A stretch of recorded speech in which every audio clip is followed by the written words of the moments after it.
Yang merusak Aceh adalah orang yang bersorban, pakai jubah 2 lapis, pakai jenggot panjang, gaya-gaya ulama. Siapa namanya? Syekh Abdul Ghafur. Baru saja pulang dari Makkah Al-Mukarramah, belajar Syafi'i, belajar Maliki, belajar Hanafi, belajar Ambali. Dia kuasai perbedaan mazhab, tapi tujuannya ingin mengobok-obok umat Islam dari dalam. Dia pun pulang dengan karisma ulama, bajunya ulama, isinya snok hor gronye setan laknatullah alaih. Dulu kerajaan Aceh yang besar, 4 kerajaan Melayu di bawah, Aceh di atas. Turun ke bawah kerajaan Melayu Langkat. Itulah Masjid Azizi yang besar di Tanjung Pura. Turun ke bawah kerajaan Melayu Delhi. Itulah istananya tegak berdiri, Istana Maimun. Turun ke bawah kerajaan Serdang. Itulah kampung halaman Al-Mukarram Ustadz Ahmad Muhajir. Turun ke bawah kerajaan Melayu Asahan. Ada seorang raja bernama Sultan Iskandar Muda. Sultan Iskandar Muda mau mengunjungi kerajaan besar di Malaya bernama Kerajaan Kesultanan Malaka.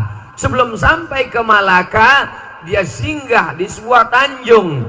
Di tanjung itu ada balai-balai, maka disebut negeri itu sebagai kota Tanjung Balai, sekarang Kabupaten Asahan. Menikah dengan seorang gadis bernama Putri Selendang Ungu. Lalu kemudian hasil pernikahan itu lahir seorang anak laki-laki bernama Abdul Jalil. Itulah yang menjadi sultan pertama kerajaan Melayu Asahan, Sultan Abdul Jalil, yang mengalir darah Sultan Iskandar Muda dalam dirinya. Maka 4 kerajaan ini yang sekarang disatukan dalam provinsi Sumatera Utara berbatasan langsung dengan kerajaan Siak Sri Indrapura Riau. Ketika itu 4 ini tidak berani diusik oleh Belanda. Kenapa? Karena ada serigala singa besar menjaga dia, persis seperti saya saat ini. Saya saat ini berceramah, maka semua mahasiswa Civitas Akademika diam mendengarkan. Padahal yang ceramah ini hanya LCMA, lagi cemas menghadapi anak-anak unsia. Kenapa mahasiswa ini bisa tenang mendengarkan? Sebetulnya yang dipandang bukan yang ini, tapi ada singa-singa besar di belakang. Yang gagah, yang perkasa, yang profesor, yang guru besar. Mereka yang ada di belakang. Disangka orang ini yang didengarkan. Bukan. Inilah bahasa Melayu istilahnya menumpang tuah. Jangan sampai kita tidak sadar diri, tahu diuntung, merasa kita yang bertuah. Belanda tidak berani mengusik kerajaan-kerajaan kecil ini. Kenapa? Karena ada kerajaan Samudra Pasai, kerajaan Aceh yang besar. Tapi mereka sadar, ini Aceh tidak bisa dirusak dari luar. Makin diserang dia makin kuat, makin diserang dia makin hebat, makin diserang dia makin kokoh. Mereka berpikir bagaimana merusak Aceh. Akhirnya mereka rusak dari dalam lewat perbedaan pendapat bernama ikhtilaf. Perpecahan muncul dari dalam. Siapa yang merusaknya? Yang merusaknya bukan orang dengan rambut gondrong, dengan gaya Belanda, Tuan Menir. Bukan. Siapa yang merusaknya? Yang merusaknya adalah orang yang bersorban, pakai jenggot panjang, pakai jubah yang kebetulan sifatnya sama. Jangan tersinggung dulu, ini cerita masih panjang.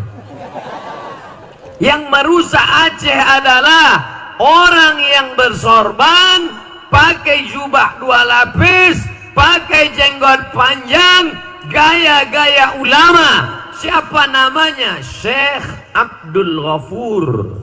Baru saja pulang dari Makkah Al-Mukarramah, belajar Syafi'i, belajar Maliki, belajar Hanafi, belajar Ambali. Dia kuasai perbedaan mazhab, tapi tujuannya ingin mengobok-obok umat Islam dari dalam. Dia pun pulang dengan karisma ulama. Bajunya ulama, isinya snok horgronye setan laknatullah alaih. Akhirnya dia obok-obok, belajar dari masa lalu. Kita pernah punya kejayaan yang hebat luar biasa.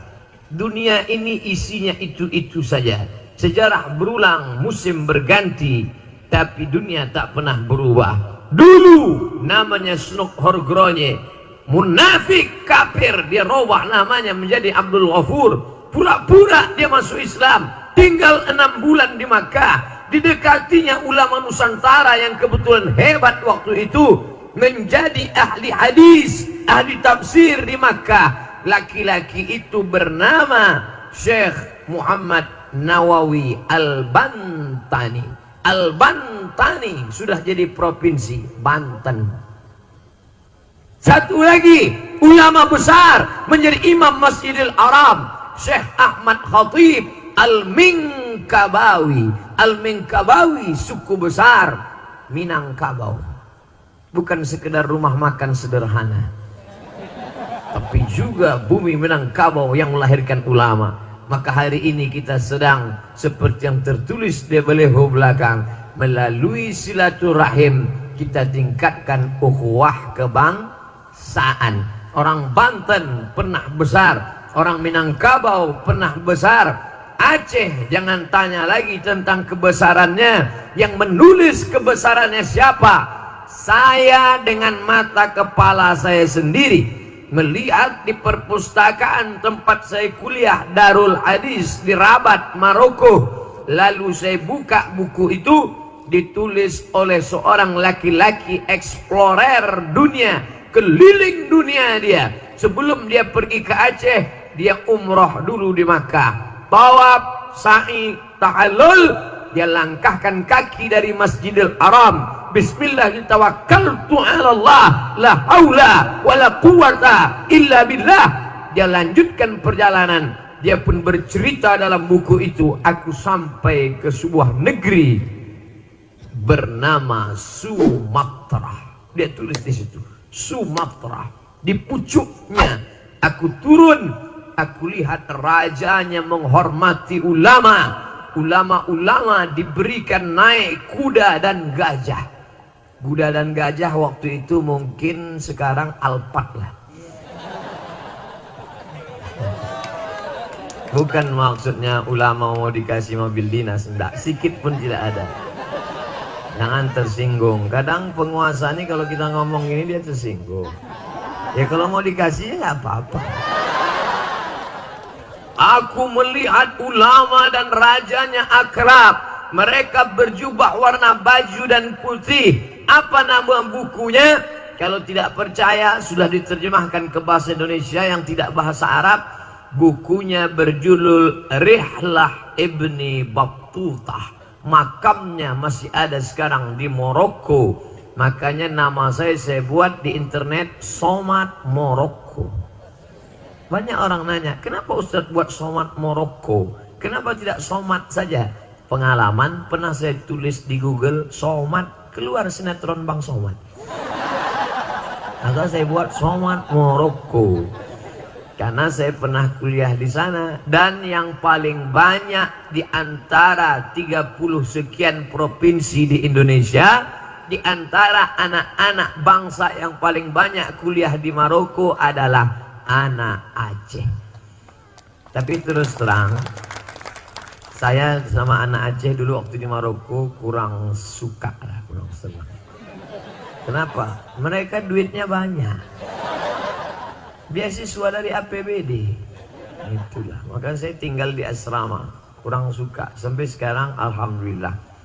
Yang paling banyak ngundang saya malah Aceh. Ceramah terbanyak, teramai, terpenuh halaman Ustadz Somad selama penceramah, selama memberikan tabligh akbar di Aceh.